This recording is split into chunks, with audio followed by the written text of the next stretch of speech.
Atenção! Vai começar agora uma teleaula de processos de fabricação do curso profissionalizante. Este módulo tem um total de 80 aulas. Hoje você vai assistir a teleaula número 24. Bons estudos!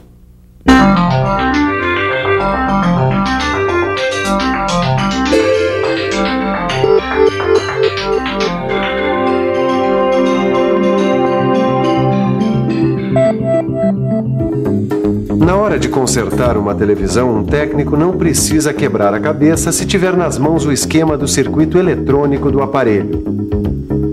E não é só o técnico de televisão que conta com este recurso, não. Na construção civil, por exemplo, as plantas são amigas inseparáveis dos engenheiros. O eletricista também é chegado no esquema. E na área mecânica não é diferente. No setor de manutenção de máquinas, o esquema de uma máquina que precisa de um reparo é uma verdadeira mão na roda. E no setor de produção, então, quando a gente tem que fazer uma peça? Aí só mesmo com um bom desenho técnico, como esse aqui que eu vou usar para fazer uma encomenda. É só seguir as instruções do desenho, pegar a matéria-prima, ir para a máquina e pôr mãos à obra, certo? Nem sempre é assim. Às vezes, antes de ir para a máquina, a gente precisa mexer alguns pauzinhos, quer dizer, traçar alguns risquinhos. E é isso que a gente vai aprender hoje. Nessa teleaula, você vai aprender o que é traçagem. Vai ver suas aplicações, quais os instrumentos e materiais usados para a traçagem e quais as suas etapas. Desenho técnico, ok. Matéria-prima está aqui. Instrumentos que você vai conhecer nessa teleaula, tudo em cima. Então vamos lá, hora de aprender.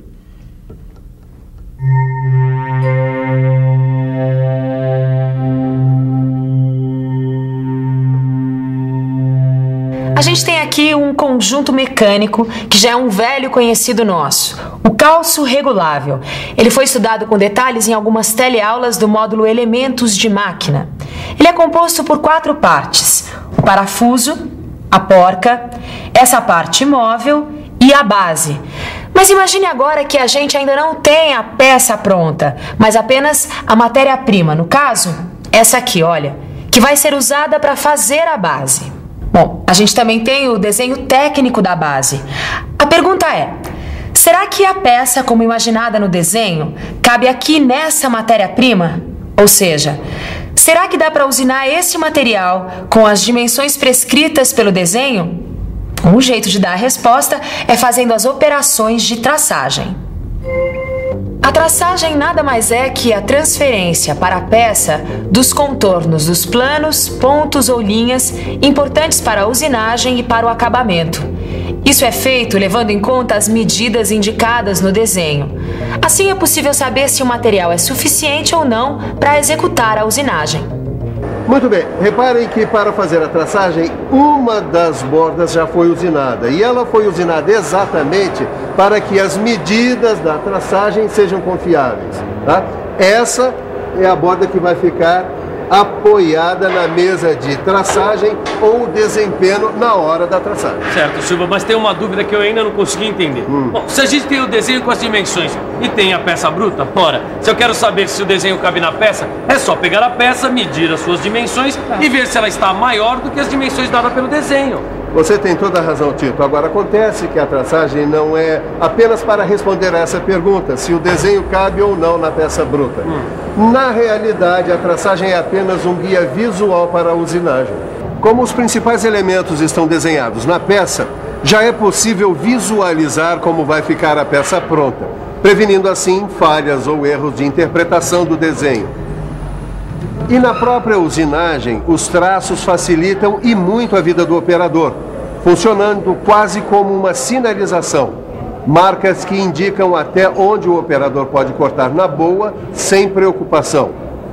É claro que os traços são apenas referências, porque na hora de definir as dimensões exatas das peças, os traços saem de cena, entrando então os instrumentos de medida como o paquímetro, como outros recursos das máquinas operatrizes que vocês vão conhecer nas próximas teleaulas.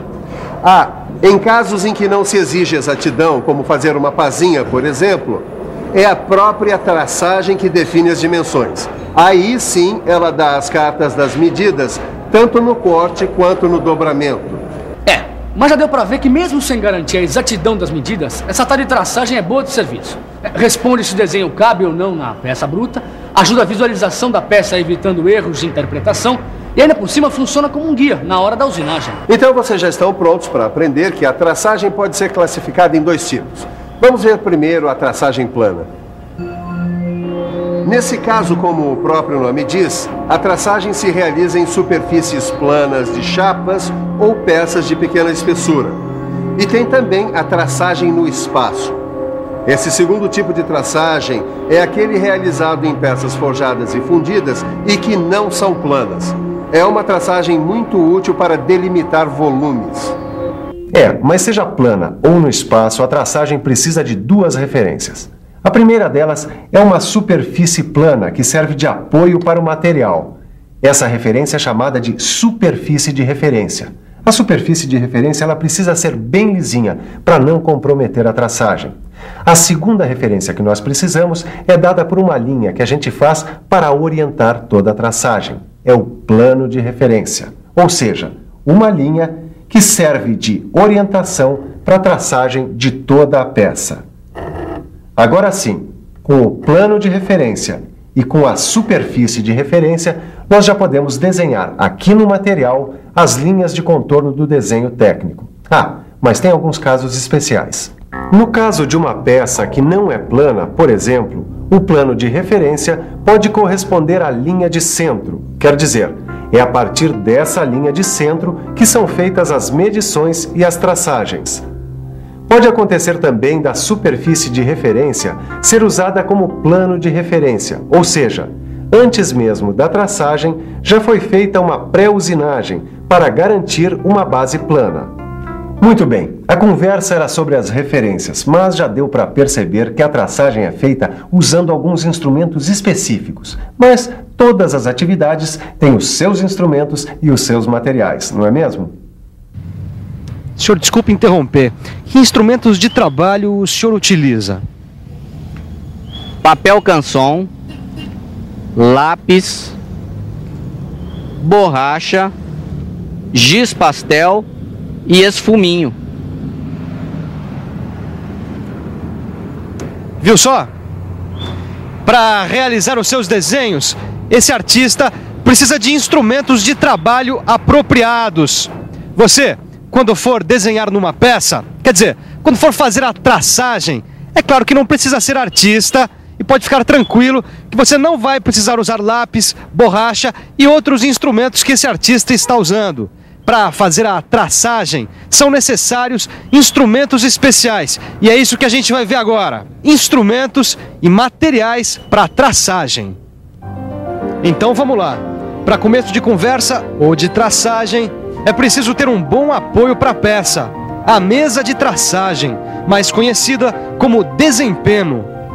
Dependendo do formato da peça e da maneira como ela deve ser apoiada, é necessário usar calços, cantoneiras e cubo de traçagem. Para fazer as medidas, a gente conta com a escala e com o calibrador traçador, conhecido como graminho. Na hora de mandar ver na traçagem propriamente dita, tem-se à disposição o riscador, o compasso e, de novo, o graminho. Para auxiliar a traçagem, quem mostra serviço é a régua, os esquadros de base, o esquadro de centrar, a suta, os tampões e os gabaritos. E, finalmente, para marcar, temos o punção e o martelo.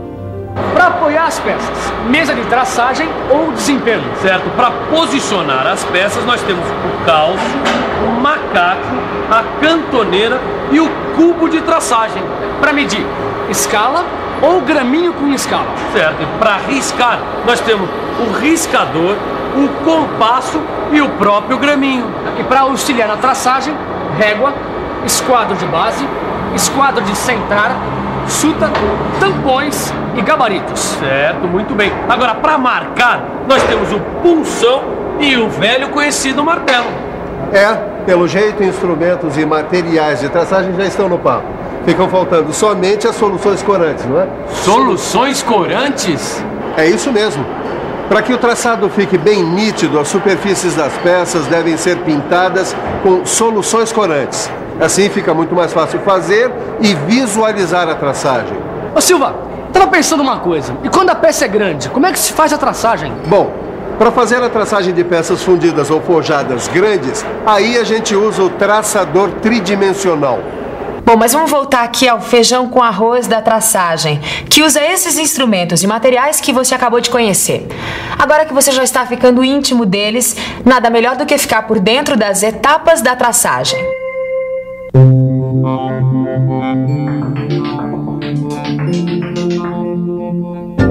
A primeira etapa é a limpeza das superfícies que vão ficar em contato, ou seja, a superfície do desempeno e da peça devem estar livres de qualquer tipo de sujeira, como pó, graxa e óleo. Atenção! A superfície da peça que vai ser apoiada deve ser bem plana e sem rebarbas. Se for necessário, ela deve passar antes por uma pré-usinagem. A etapa 2 é a preparação da superfície da peça, com a aplicação da solução corante mais adequada para melhor visualização dos traços. Na etapa seguinte, temos o posicionamento da peça sobre sua superfície de referência. Se a peça não tiver essa superfície, é só usar os calços, cantoneiras e apoios necessários. A quarta etapa consiste em preparar o graminho com a medida correta. E, finalmente, a quinta e última etapa dá conta da traçagem. Se o risco for paralelo ao desempeno, deve-se usar o próprio graminho, fazendo um traço nítido em um só sentido. Para traçar linhas perpendiculares, entra em ação o esquadro mais adequado. A suta resolve o caso de traçagem de linhas oblíquas, com a devida verificação do ângulo de inclinação. Para fazer raios ou arcos, é necessário primeiro colocar a ponta do punção na intersecção das linhas já traçadas. Depois de uma leve batidinha do martelo, confere-se a posição para ver se está bem posicionado. E depois, uma batida mais forte completa a marcação. Aí, é só usar o compasso para traçar, usando o ponto marcado como centro. E então, entenderam tudo? É mais ou menos, viu, Silvão? Eu acho que seria bom ver de novo para fixar melhor. Excelente ideia. Vamos ver de novo?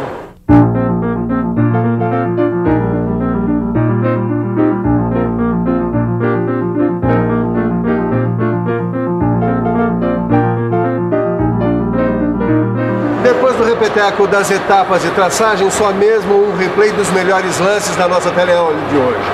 É isso aí, está na hora da revisão. E atenção, se liga aí que é a hora da revisão.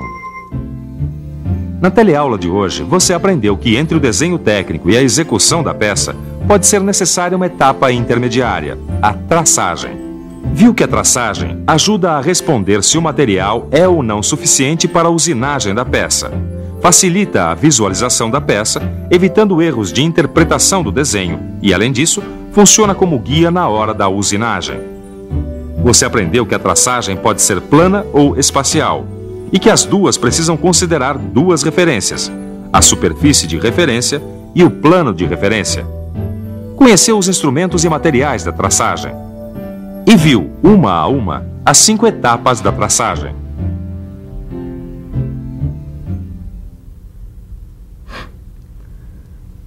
Perfeito! Um desenho no metal que ajuda a visualizar o formato que a peça vai ter depois de usinada. É a traçagem. Agora é só mandar brasa na usinagem. Por falar nisso, fique sabendo que com o que você aprendeu na teleaula de hoje, você já está dominando os pré-requisitos para começar qualquer usinagem. Depois de estudar os parâmetros de corte, as ferramentas, os fluidos e a traçagem, você já está pronto para meter a mão na massa. E é isso que a gente vai fazer na nossa próxima teleaula. Então, você já sabe, né? Prepare-se, pegue o seu livro e dê uma bela olhada. Bons estudos e até a próxima!